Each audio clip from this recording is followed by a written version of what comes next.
चिड़िया। हाँ, आपकी दोस्त टूनी चिड़िया आ गई है एक नई कहानी लेकर।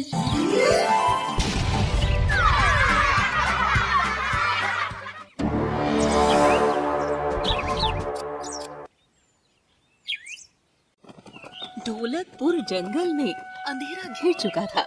सभी पक्षी दाना पानी लेकर अपने अपने घरों को लौट रहे थे।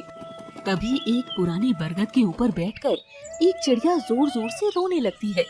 टूनी चिड़िया रोती हुई कहती है, हे भगवान, मैं क्या करूं? किससे मदद मांगूं? मुझ गरीब चिड़िया की कौन मदद करेगा? अब तो इस जंगल में मेरा कोई नहीं बचा है। कहाँ जाऊं? किससे मदद की गुहार लगाऊं? टूनी चिड़िया के रोने की आवाजें सुनकर उसी बरगद के पेड़ पर रहने वाली भूतिया चिड़िया की नींद खुल जाती है और वो गुस्से में आ जाती है। भूतिया चिड़िया सोचती है, अरे ये कौन पक्षी है जो देर रात इतनी जोर जोर से रो रहा है? आखिर इसको ऐसी क्या परेशानी है कि यहाँ सुनसान स्थान पर आंसू बहा रहा है? इतना सोचकर वो भूतिया चिड़िया टूनी चिड़िया के पास आ जाती है। भूतिया चिड़िया परेशान होकर कहती है, ए चिड़िया, कौन है तू और इतनी रात गए क्यों मेरी नींद खराब कर रही है? तुझे पता नहीं कि इस पेड़ पर मेरा बसेरा है? बोल, क्या करने आई है यहाँ? बोल, नहीं तो आज का दिन तेरा अंतिम दिन बन जाएगा। टूनी चिड़िया रोते हुए कहती है, क्या आप एक भूतिया चिड़िया हो? अच्छा ही है बहन, अगर आप आज मुझे मार डालो। मैं वैसे भी इस जीवन से थक चुकी हूँ। शायद आपके कारण ही मुझे मेरी परेशानियों से छुटकारा मिल जाए। भूतिया चिड़िया हैरान होकर कहती है, अरे ओ पागल चिड़िया, तेरा दिमाग तो ठिकाने पर है। भूत को देखकर पक्षी कांपने लगते हैं, अपने ईश्वर को याद करते हैं, खुद को छोड़ देने के लिए नाक रगड़ते हैं, और एक तू है कि बोलती है कि मैं तुझे मार डालूं? अरे ऐसा क्या दुख है तेरे जीवन में जो तू मरने से भी नहीं डर रही? टूनी चिड़िया रोते हुए कहती है, अब मैं आपको क्या बताऊं? अगर आज मैं अपने बेटे के इलाज के लिए रुपए ना दे पाई तो वो दुष्ट डॉक्टर भानु चील मेरे बेटे को अस्पताल से बाहर फेंक देगा। अगर इलाज ना मिला तो मेरा बेटा तो वैसे भी जीवित नहीं बचेगा। मेरे पति की पहले ही एक दुर्घटना में मौत हो चुकी है। अब आप ही बताओ, ऐसा जीवन भला किस काम का? आखिर अब मैं जी कर करूंगी भी क्या? मैं तो अपने बेटे के लिए ही जी रही थी। अब वही नहीं रहेगा तो मेरे जीवन का क्या अर्थ रह जाएगा? मैं अपने परिवार के लिए कुछ नहीं कर पाई। मेरी जैसी माँ होने से तो माँ का ना होना ही बेहतर है। कैसी माँ हूँ मैं जो अपने बेटे का जीवन नहीं बचा पा रही हूँ। इतना कहकर वो टूनी सुबक सुबक कर रोने लगती है। उस बेबस माँ के आंसू देखकर भूतिया चिड़िया को उस पर दया आ जाती है। भूतिया चिड़िया उदास होकर कहती है, देखो, तुम रो मत, मुझे पूरी बात बताओ, शायद मैं तुम्हारी कोई मदद कर पाऊं। टूनी चिड़िया धीमे स्वर में कहती है, इस जंगल में एक ही डॉक्टर पक्षी है जिसका नाम डॉक्टर भानु चील है। वो स्वभाव से बहुत ही दुष्ट और शातिर किस्म का है। हमारे जैसे गरीब पक्षियों का वो बहुत शोषण किया करता है। मेरा बेटा गोलू बहुत बीमार है। मुझे लगा था कि इलाज होने पर वो ठीक हो जाएगा, इसीलिए मैंने उसे भानु चील के यहाँ एडमिट कराया था। लेकिन दिन प्रतिदिन मेरे बेटे गोलू की हालत बिगड़ती ही जा रही है।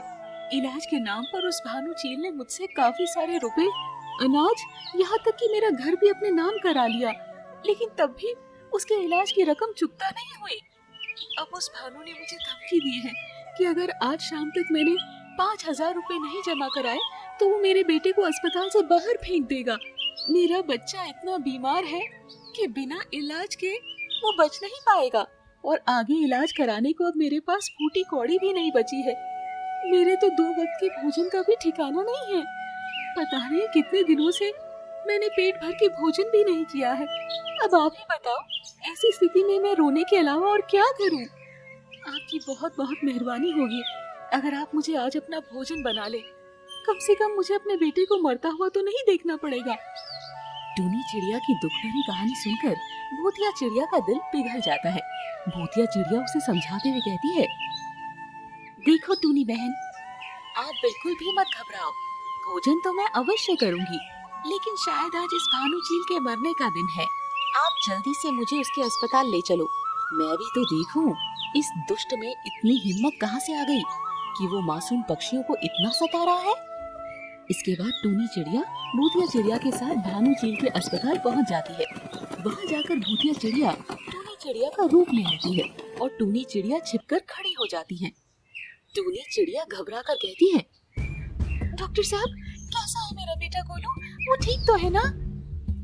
डॉक्टर भानु गुस्से में बोलते हैं, अरे तो फिर चली आई मेरा समय खराब करने। मैंने बोला था ना कि बिना पैसे के अस्पताल के अंदर मुझे दिखाई मत पड़ना। अरे रुक, अभी तुझे यहाँ से बाहर फेंकवाता हूँ। ऐसा मत कहिए डॉक्टर साहब, बस कुछ दिन की और मोहलत दे दीजिए। मैं आपकी पाई पाई चुका दूंगी। बस कुछ दिन और मेरे बेटे को अपने अस्पताल में रख लीजिए। अरे मेरे अस्पताल को क्या तूने खैराती अस्पताल समझ रखा? अरे चल भाग यहाँ से, अभी तेरे बेटे को भी बाहर फेंकवाता हूँ।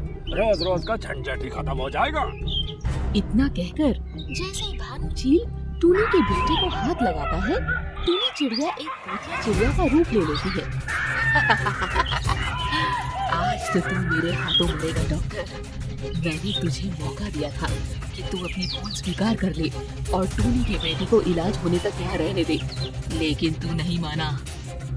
आज तो मैं तुझे मार ही डालूंगी, तुझे नहीं छोड़ूंगी। तू इन मासूम पक्षियों के बीच रहने लायक ही नहीं है। अब तू आखिरी बार बस भगवान को याद कर ले। अरे ये कौन है? ये भूतिया चिड़िया मेरे अस्पताल में कहाँ से आ गई? कोई बचाओ मुझे, ये मुझे मार डालेगी। अरे मैं तो तुझे टूनी चिड़िया समझ रहा था, तो भूतिया चिड़िया कैसे बन गई? अरे कोई बचाओ रे मुझे। गरीब पक्षियों को परेशान करते हुए तुझे शर्म नहीं आती? तूने धोखे से टूनी का घर, पैसा सब कुछ हड़प लिया और अब उसके बेटे के इलाज के लिए मना कर रहा है। तेरे जैसे दुष्ट पक्षी की इस जंगल में कोई जरूरत नहीं है। इतना कहकर वो भूतिया चिड़िया डॉक्टर भानु को उठाकर जमीन पर पटकने लगती है। अरे मुझे माफ कर दो। अरे जाने दो मुझे, अब से मैं किसी की गरीबी का फायदा नहीं उठाऊंगा। मुझे माफ कर दो, मैं वादा करता हूँ, मुझे छोड़ दो। तभी छिपकर सारी घटना को देखती टूनी चिड़िया भी वहाँ आ जाती है। टूनी चिड़िया विनती करते हुए कहती है, जाने दो बहन, छोड़ दो इस डॉक्टर को। मैं इससे कोई बदला नहीं लेना चाहती। मैं नहीं चाहती इसकी मौत की जिम्मेदार मैं बनूं। मैं तो बस अपने बेटे का इलाज कराना चाहती थी। हाँ, मुझे मत मारो। मैं वादा करता हूँ कि टूनी के बेटे का इलाज मैं मुफ्त में करूँगा और इसका मकान भी लौटा दूंगा। छोड़ दो मुझे। ठीक है टूनी, अगर तुम कहती हो तो मैं इस दुष्ट को छोड़ देती हूँ, लेकिन अगर इसने फिर से कभी भी किसी गरीब पक्षी को परेशान किया तो मैं इसका खून पी जाऊंगी। इसके बाद टूनी चिड़िया भूतिया चिड़िया को धन्यवाद देती है। आप तो सच में बहुत ही अच्छी हो बहन। आपने आज मेरी इतनी मदद की है कि मेरे पास आपका शुक्रिया अदा करने के लिए शब्द ही नहीं है। लेकिन आप तो मुझे एक अच्छी आत्मा लगती हैं। फिर आप ऐसी भूतिया चिड़िया बनकर क्यों भटक रही हो? मैं भी तुम्हारी तरह एक माँ थी। मेरे 2 बच्चे थे जिनके साथ मैं खुशी खुशी रहती थी। एक दिन की बात है, उस दिन मुझे अपने काम से तनख्वाह मिली थी।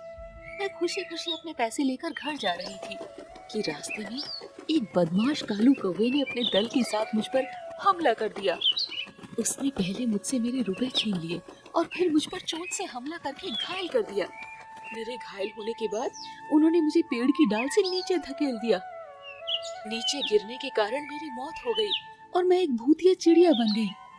अपने बच्चों की ममता के कारण मुझे कभी भी मुक्ति नहीं मिल पाई और फिर एक भूतिया चिड़िया बनकर मैंने कालू कौवा और उसके दल को मारकर अपना बदला पूरा किया। तब से लेकर आज तक मैं इसी पेड़ पर लटकी हुई हूँ। लेकिन आज तुम्हारी मदद करने के बाद मुझे बहुत शांति मिली है। शायद मेरा इस दुनिया से जाने का समय हो गया है। इतना कहकर वो भूतिया चिड़िया टूनी चिड़िया को अलविदा कहती है और हमेशा के लिए मुक्त हो जाती है। टूनी चिड़िया भी भूतिया चिड़िया की दयालुता के लिए उसे मन ही मन धन्यवाद देती है और खुशी खुशी अपने घोंसले की ओर उड़ जाती है।